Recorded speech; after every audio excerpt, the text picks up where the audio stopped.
तो हेलो दोस्तों, कैसे हैं आप सब। उम्मीद करता हूं आप सब बहुत अच्छे होंगे। और मैं बहुत दिनों के बाद आप लोगों के बीच आ रहा हूं। इस बीच में मैंने वीडियो डालना बंद कर दिया था, ठीक है, क्योंकि मैंने जो न्यू चैनल अभी स्टार्ट किया है 9th-10th क्लास के लिए, success classes bye Rikesh sir में। तो उसमें थोड़ा ज़्यादा बिजी थे क्योंकि उसमें पूरा सिलेबस डाला जा रहा है। तो लगभग आधा कंप्लीट हो गया है, ठीक है। तो सॉरी इसके लिए, क्योंकि मैं बहुत दिनों के बाद आप लोगों के बीच में आया हूँ।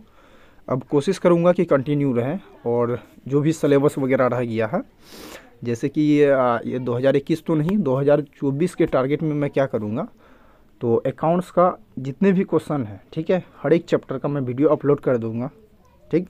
और कोशिश करूँगा कि लाइव क्लास में आप लोगों के बीच आऊँ, इसलिए आप लोग ज़्यादा से ज़्यादा चैनल को शेयर करें और करवाएं अपने दोस्त भाइयों के बीच जितने भी हैं। तो इसमें आपको हर एक सब्जेक्ट मिलेगा, ऑल सब्जेक्ट मिलने वाला है इस चैनल में, ठीक है। जैसे कि आपका अकाउंट्स हो गया, पूरा कोर्स मिलने वाला है आपको। हर एक टॉपिक, एक एक टॉपिक, एक एक चैप्टर का एक एक प्रश्न, सारा चीज़ मिलने वाला है। क्वेश्चन बैंक, सारा चीज़ A to Z का तैयारी 2024 का टारगेट है कि जो मिशन 2024 होगा उसमें हम लोग पूरा कर लेंगे, ठीक है। पूरा सिलेबस आपको 2024 का तैयारी करवा देंगे। तो अभी मैं जैसे कि इकोनॉमिक्स स्टार्ट कर रहा हूँ। अकाउंट्स का हालांकि कुछ वीडियो डाला हुआ, कुछ चैप्टर डाला हुआ है कंप्लीट। इसके अलावा जो बाकी रह गया है, तो 2024 का जो टारगेट है उनके अनुसार मैं क्या करूँगा, अब उसको अपलोड कर दूँगा, ठीक है। तो आप लोग चैनल को ज़रूर से ज़रूर सब्सक्राइब करें, और अपने दोस्त यारों को जो भी है सपोर्ट कीजिए आप लोग। और अगर आप लोगों को लाइव क्लास वगैरह चाहिए तो आप लोग कमेंट करके ज़रूर बताएं, मैं आप लोगों के बीच लाइव क्लास भी लेकर के आऊँगा। तो ये हमने BST का पूरा सिलेबस डाल दिया है। आपने अगर नहीं देखा है, प्लेलिस्ट में जा कर के देख सकते हैं। BST का पूरा कंप्लीट कर दिए हैं। और एक बात EPS जो है, ठीक है, EPS का भी पूरा वीडियो अपलोड कर दिए हैं पूरे बुक का। तो जितने भी क्वेश्चन है ना, सारा चीज़ अपलोड हो गया है। अगर आपने नहीं देखा तो जा कर के जरूर देख सकते हैं, वहाँ प्लेलिस्ट में सारा चीज़ आपको मिल जाएगा, ठीक है। तो अब हम लोग करेंगे इकोनॉमिक्स को। बहुत सारा स्टूडेंट का कमेंट्स आते हैं। इसके अलावा मैं जो ऑफलाइन सेंटर में पढ़ा रहा हूँ उसमें बहुत सारा स्टूडेंट तो बोलते हैं सर आप इकोनॉमिक्स का अभी तक नहीं कराए हैं। तो ठीक है, आप लोगों का ये भी शिकायत दूर कर देते हैं, इसलिए आज हम इकोनॉमिक्स करेंगे आज से, ठीक है। और कोशिश करूँगा कि 1 महीना के अंदर मैं आप लोगों को सारा इकोनॉमिक्स ही कंप्लीट करा दूँ एग्ज़ाम से। एग्ज़ाम तो इस बार शायद हो जाएगा, फिर भी कोशिश करूँगा कि एग्ज़ाम से पहले कंप्लीट करा दूँ, ठीक है। चलिए, वीडियो को अच्छी तरह से समझने के लिए एकदम बने रहिएगा अंत तक। देखिए, ये इकोनॉमिक्स है, ठीक है। इसमें हम लोग कुछ बेसिक इंट्रोडक्शन कर लेते हैं, ठीक है। देखिए, अर्थशास्त्र इसको हम लोग बोलते हैं इंग्लिश में इकोनॉमिक्स, ठीक। एक एक पॉइंट में समझाऊंगा आपको। देखिए, इकोनॉमिक्स को जो है 2 भागों में बटा दिया है, ठीक। एक होता है माइक्रो इकोनॉमिक्स, यानी कि सूक्ष्म अर्थशास्त्र, या इसका दूसरा नाम है BST अर्थशास्त्र। दूसरा है मैक्रो इकोनॉमिक्स, इसको हम लोग हिंदी में कहते हैं व्यापक अर्थशास्त्र या BST अर्थशास्त्र, ठीक। अब देखिए, एग्ज़ाम में जो क्वेश्चन आता है, ये इकोनॉमिक्स को 2 भागों में डिवाइड कर दिया, एक माइक्रो इकोनॉमिक्स, दूसरा मैक्रो इकोनॉमिक्स। तो जो पार्ट A है, यानी कि ऐसे समझ लीजिए ना, इधर आपका पार्ट A रहा और इधर पार्ट B। तो एग्ज़ाम में जैसे कि ये प्रैक्टिकल सब्जेक्ट तो है नहीं इकोनॉमिक्स, EPS प्रैक्टिकल होता है, लेकिन इकोनॉमिक्स प्रैक्टिकल सब्जेक्ट नहीं है, जिसके कारण आपको क्या होगा, एग्ज़ाम में 100 मार्क्स का एग्ज़ाम होगा, जिसमें क्या होगा 50% आपका पार्ट A से और 50% पार्ट B से, ठीक है। सूक्ष्म अर्थशास्त्र से 50 मार्क्स का क्वेश्चन पूछेगा ऑब्जेक्टिव और थ्योरी लगा करके, और 50 मार्क्स का जो है व्यापक अर्थशास्त्र से पूछा जाएगा। तो आइए, कौन कौन सा टॉपिक इसमें पढ़ना है हम लोग को। देखिए, इसमें जो है ना सूक्ष्म अर्थशास्त्र के अंतर्गत 1 से 14, यानी कि 14 लेसन है कुल मिला करके, ठीक। और इन 14 लेसन से कुल मिला करके ऑब्जेक्टिव और थ्योरी मिला करके 50 मार्क्स का एग्ज़ाम में आते हैं। चलिए, उसके बाद पार्ट B का अगर हम बात करें, देखिए पार्ट B में क्या होता है कि टोटल 16 लेसन है। लेसन 16 है, 15 से 30 तक। अब बोलिएगा सर 15 से 30 तो 15 होता नहीं भैया, आप जोड़ करके देख लीजिए, 16 होगा, ठीक है। तो चलिए, 16 लेसन है, तो 16 लेसन में कुल मिलाकर के कितना 50 मार्क्स का एग्ज़ाम में पूछे जाते हैं, ठीक। ये बेसिक सा इंट्रोडक्शन रहा। इसके अलावा आप देखिए, ऑब्जेक्टिव के लिए याद रखिएगा कि ये जो अर्थशास्त्र है, अर्थशास्त्र का पिता किसे कहा जाता है, ठीक। एक एग्ज़ाम में ऑब्जेक्टिव में पूछा जा सकता है अर्थशास्त्र का। हालांकि मैं ऑब्जेक्टिव के अलग से वीडियो लेकर के आऊँगा, फिर भी देख लीजिए अर्थशास्त्र का पिता किसे कहा जाता है, तो याद रखिएगा एडम स्मिथ को। ये हर एक बार एग्ज़ाम में ऑब्जेक्टिव में पूछा जाता है। अर्थशास्त्र का पिता किसे कहते हैं? एडम स्मिथ को। ठीक, चलिए अब आगे बढ़ते हैं लेसन नंबर 1 की ओर। तो इस वीडियो में हम लोग लेसन नंबर 1 जो है ना पूरा कंप्लीट करने वाले हैं। चलिए, हो सकता है आपको राइटिंग पहचानने में थोड़ा दिक्कत हो सकता है क्योंकि काफ़ी मैंने छोटा छोटा लिखा है। तो अगर आपको PDF वगैरह चाहिए तो आप कमेंट करके ज़रूर बताएं। फ्री ऑफ कॉस्ट है, किसी से कोई कॉस्ट नहीं लिया जाएगा। ठीक, ये सक्सेस कॉमर्स क्लासेस है, आप लोग फ्री में एकदम बेहिचक तैयारी कीजिए। ठीक, चलिए देखिए चैप्टर नंबर 1 है माइक्रो इकोनॉमिक्स। ठीक, सबसे पहली बात ये बात करते हैं कि ये आर्थिक क्रिया क्या है। इसमें इस चैप्टर में सबसे पहली बात हम लोग माइक्रो इकोनॉमिक्स के अंतर्गत जो पहला चैप्टर है आर्थिक क्रिया, ठीक है, तो इसमें हम लोग पहला क्वेश्चन, ये काफ़ी इंपॉर्टेंट क्वेश्चन है, आर्थिक क्रिया क्या है। काफ़ी बार एग्जाम में पूछा जा चुका है ये क्वेश्चन और हो सकता है आप लोगों को भी पूछे, तो ज़रूर एकदम बढ़िया से समझिए। तो आर्थिक क्रिया क्या है? तो आर्थिक क्रिया वह क्रिया है, आर्थिक क्रिया वह क्रिया है जिसका संबंध आवश्यकताओं की संतुष्टि के लिए, आर्थिक क्रिया वह क्रिया है जिसका संबंध आवश्यकताओं मतलब ज़रूरतों की संतुष्टि के लिए, मतलब ज़रूरत को पूरा करने के लिए, ठीक है, आवश्यकताओं की संतुष्टि के लिए सीमित साधनों की उपयोग से है।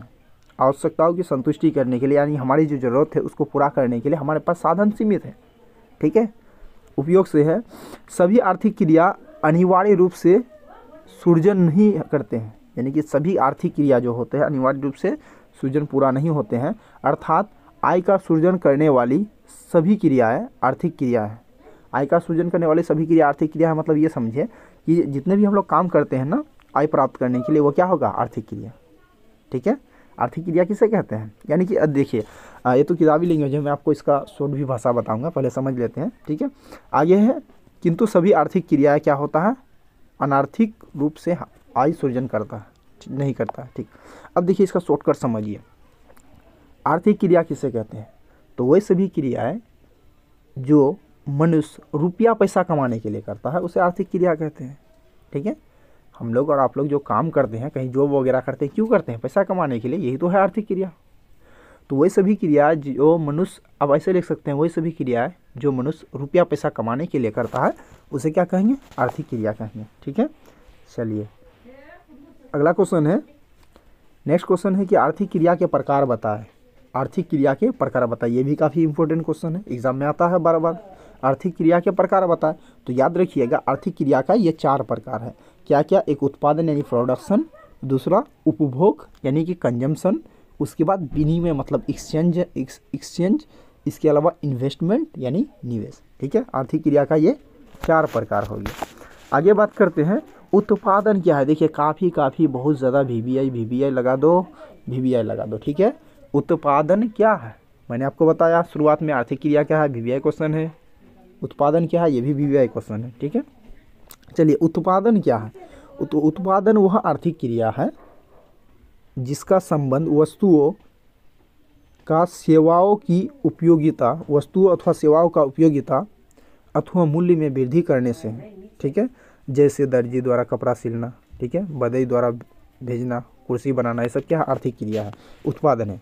तो उत्पादन क्या होता है? उत्पादन वह आर्थिक क्रिया होता है जिसके द्वारा किसी वस्तु का क्या होता है? निर्माण किया जाता है। ठीक है, और निर्माण करके उसको बेचा जाता है। ठीक है, ये क्या हुआ? उत्पादन हुआ।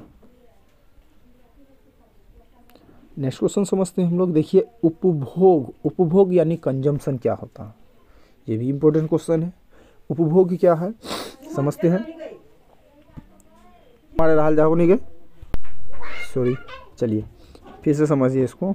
देखिए उपभोग क्या है? तो उपभोग वह आर्थिक क्रिया है जिसमें व्यक्तिगत तथा सामूहिक आवश्यकताओं की संतुष्टि के लिए वस्तुओं और सेवाओं का उपयोग किया जाता है। उपभोग वह आर्थिक क्रिया होता है जिसमें व्यक्तिगत यानी कि पर्सनल, ठीक है, अथवा सामूहिक यानी कि बहुत सारा व्यक्ति का आवश्यकताओं का पूरा करने के लिए उत्पादन किया जाता है। ठीक है, चलिए जैसे कि भोजन करना, कपड़ा पहनना। चलिए नेक्स्ट क्वेश्चन है विनिमय क्या है? विनिमय मानी एक्सचेंज क्या होता है? तो विनिमय वह आर्थिक क्रिया है जिसमें वस्तुओं का क्रय विक्रय किया जाता है। विनिमय वह आर्थिक क्रिया होता है जिसमें क्या होता है? किसी सामान का क्रय विक्रय होता है। यह क्रय विक्रय अधिकांशतः मुद्रा में किया जाता है। ये जो परचेज और सेल होता है ज़्यादातर मुद्रा यानी कि रुपया में किया जाता है। इस आर्थिक क्रिया को कीमत का निर्धारण भी कहते हैं, यानी कि विनिमय क्या कहते हैं, इसको कीमत का निर्धारण भी कहते हैं। जैसे कपड़ा बेचना, चावल बेचना, ये सब क्या हुआ, एक तरह से एक्सचेंज हुआ, कपड़ा बेच दिए बदले में मुद्रा लिए, ठीक है, तो ये सब एक्सचेंज हुआ। नेक्स्ट क्वेश्चन है कि निवेश यानी इन्वेस्टमेंट क्या होता है, ये काफ़ी इंपॉर्टेंट है सब क्वेश्चन। तो निवेश वह आर्थिक क्रिया है जिसका संबंध भविष्य में वस्तुओं और सेवाओं के उत्पादन के लिए पूंजीगत वस्तुओं के उत्पादन से है। निवेश द्वारा मनुष्य की आवश्यकता अप्रत्यक्ष रूप से संतुष्ट होती है। निवेश द्वारा मनुष्य का जो आवश्यकता है वो अप्रत्यक्ष रूप से, इनडायरेक्टली रूप से वो संतुष्ट होता है। ठीक, चलिए अगला क्वेश्चन है, कपड़ा सिलने के लिए सिलाई मशीन खरीदना या बनाना निवेश है। ठीक है, उसका एग्जाम्पल है ये कि कपड़ा सिलाने के लिए अगर हम सिलाई मशीन, मतलब दूसरे का कपड़ा सिलाने के लिए अगर हम सिलाई मशीन खरीद रहे हैं, ठीक है, तो ये क्या एक तरह से इन्वेस्टमेंट है, क्योंकि इससे हम लोग का इनकम होगा। तो ठीक है, इन्वेस्टमेंट समझिए, कहीं पैसा लगाना जहाँ हमको भविष्य में रिटर्न नहीं मिले। नेक्स्ट क्वेश्चन है कि उत्पादन के कौन कौन से एजेंट हैं, ये एग्जाम में आता है, ये आपका VBI क्वेश्चन है। उत्पादन के निम्न एजेंट है क्या क्या, भूमि, श्रम, पूंजी, संगठन और उद्यमिता। ठीक है, यहाँ लिखा हुआ उद्यमिता। ठीक है, चलिए, तो उत्पादन के कौन कौन से एजेंट है, एजेंट मतलब उत्पादन, किसी भी वस्तु का जब उत्पादन कर रहे हैं तो उसके लिए क्या क्या जरूरी चाहिए, तो भूमि चाहिए, लेबर चाहिए, पूंजी चाहिए, संगठन चाहिए, ठीक है, और इसके अलावा उद्यमिता चाहिए। नेक्स्ट क्वेश्चन है, सूक्ष्म अर्थशास्त्र क्या है। शायद आप लोग को दिखने में थोड़ा परेशानी हो रहा होगा क्योंकि ये थोड़ा ख़राब हो गया है प्रिंट। चलिए, तो मैं बोल रहा हूँ, आप लोग ध्यान से सुने। सूक्ष्म अर्थशास्त्र क्या है, तो सूक्ष्म अर्थशास्त्र में केवल एक व्यक्ति अथवा एक इकाई की आर्थिक क्रियाओं का अध्ययन किया जाता है। सूक्ष्म अर्थशास्त्र में क्या होता है, केवल एक व्यक्ति या एक इकाई के बारे में इसमें क्या करते हैं, अध्ययन करते हैं, केवल एक, याद रखिएगा। सूक्ष्म अर्थशास्त्र, सूक्ष्म मतलब छोटा से छोटा, यानी कि एक। सूक्ष्म अर्थशास्त्र में क्या होता है, केवल एक व्यक्ति के बारे में अध्ययन करते हैं या किसी एक यूनिट पर, एक इकाई पर बात करते हैं, ये हो गया क्या, सूक्ष्म अर्थशास्त्र। उदाहरण के लिए अगर बात करें, उदाहरण के लिए एक उपभोक्ता मतलब एक कस्टमर का व्यवहार एक उत्पादक और एक फर्म द्वारा किया गया उत्पादन क्या होगा, अध्ययन करना सूक्ष्म अर्थशास्त्र कहलाता है। ठीक है, उदाहरण के लिए आपको क्या समझाया है, उदाहरण के लिए कहता है सूक्ष्म अर्थशास्त्र क्या है, जिसमें हम लोग एक व्यक्ति या एक इकाई के बारे में अध्ययन करते हैं, उसे क्या कहेंगे, सूक्ष्म अर्थशास्त्र कहते हैं। ठीक है, जैसे एक उपभोक्ता का व्यवहार, ठीक है, एक कस्टमर का व्यवहार के बारे में बात करना, एक मैन्युफैक्चरर के बारे में बात करना, यानी एक उत्पादक के बारे में बात करना, और एक फर्म द्वारा किया गया उत्पादन, एक फर्म द्वारा कितना उत्पादन किया, मतलब एक ही के बारे में अध्ययन कर रहे हैं। ठीक, इसे क्या कहेंगे, सूक्ष्म अर्थशास्त्र कहेंगे। चलिए, उसके बाद अगला क्वेश्चन है, व्यापक अर्थशास्त्र क्या है। व्यापक अर्थशास्त्र मतलब समझिए माइक्रो इकोनॉमिक्स क्या है।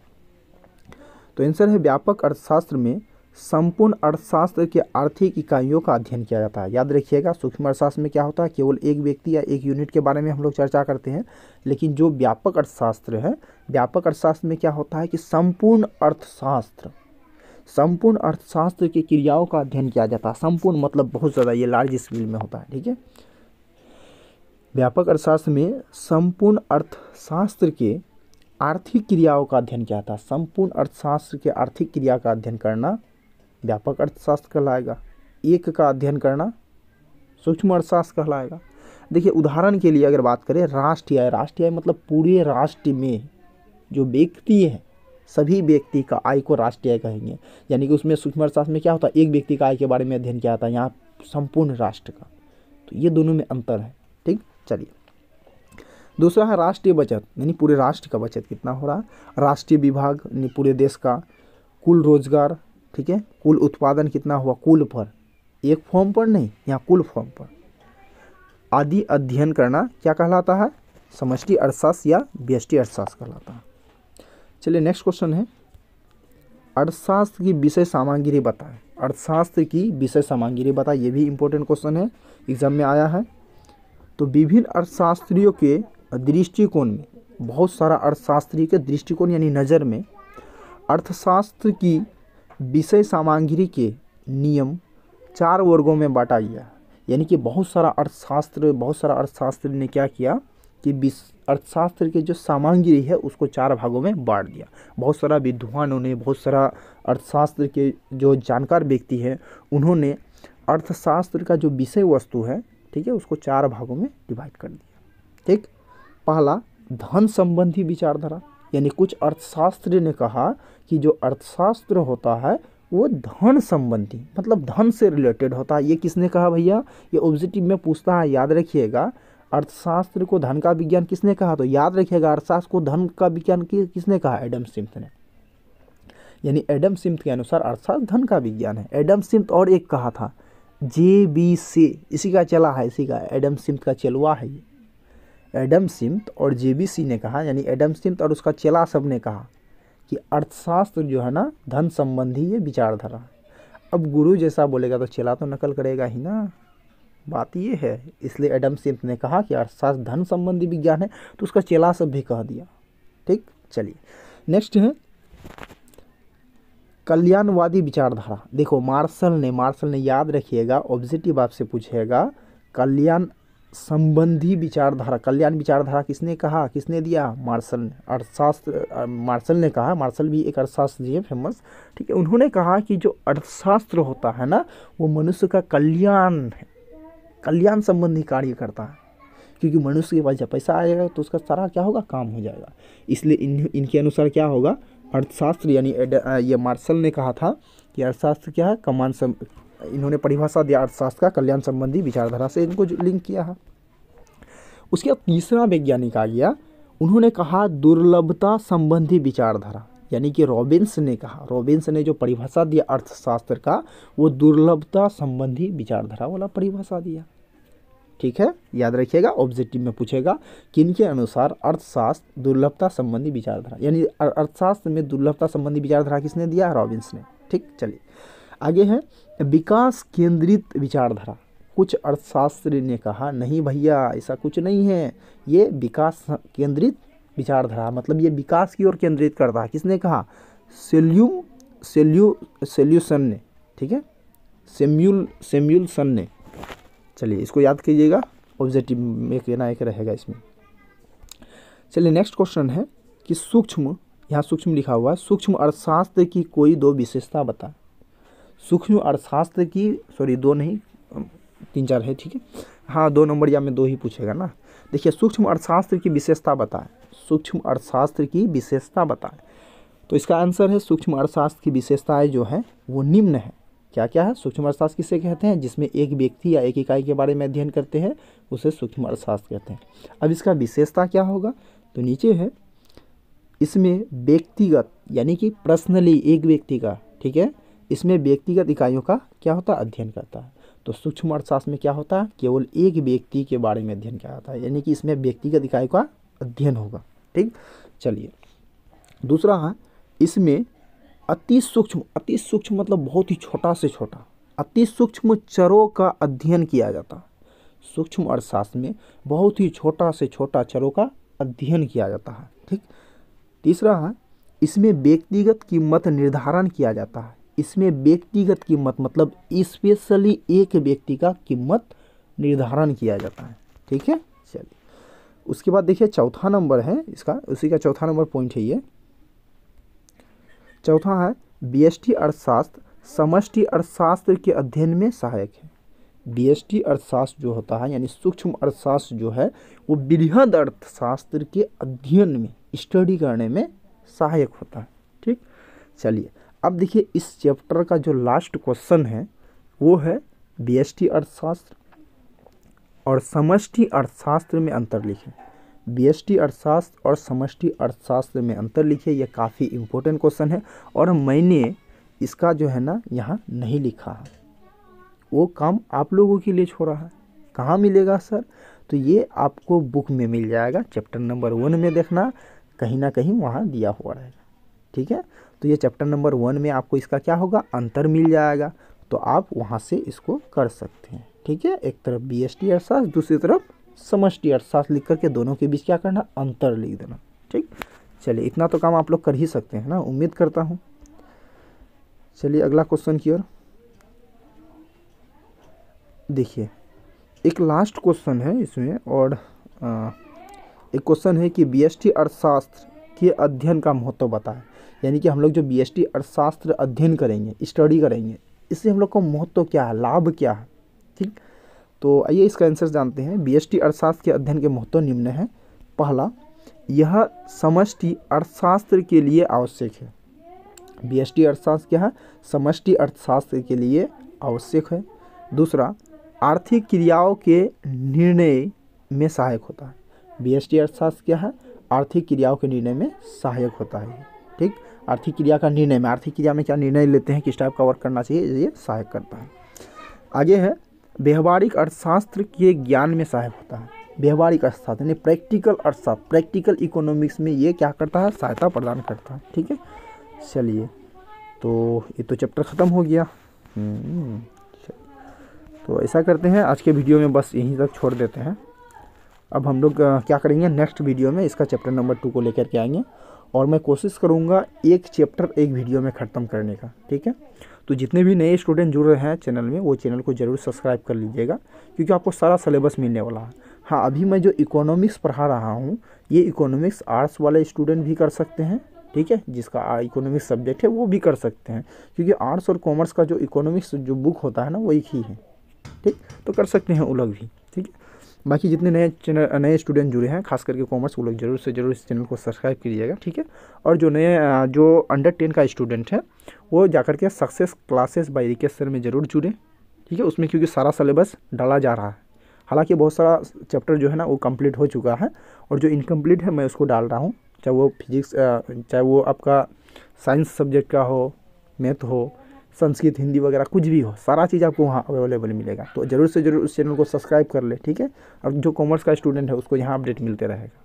ठीक, और रही बात जो साइंस के स्टूडेंट है, साइंस के 11th 12th का स्टूडेंट, उसके लिए मैं बस बहुत जल्द एक चैनल लेकर के आऊँगा। ठीक है, जिसमें आप लोगों को भी सारा सिलेबस मिलेगा और लाइव क्लास भी दिया जाएगा, वो भी एक्सपर्ट टीचर से। ठीक है, तो आज के वीडियो में बस इतना ही। वीडियो अच्छा लगे तो लाइक शेयर और कमेंट जरूर कीजिएगा।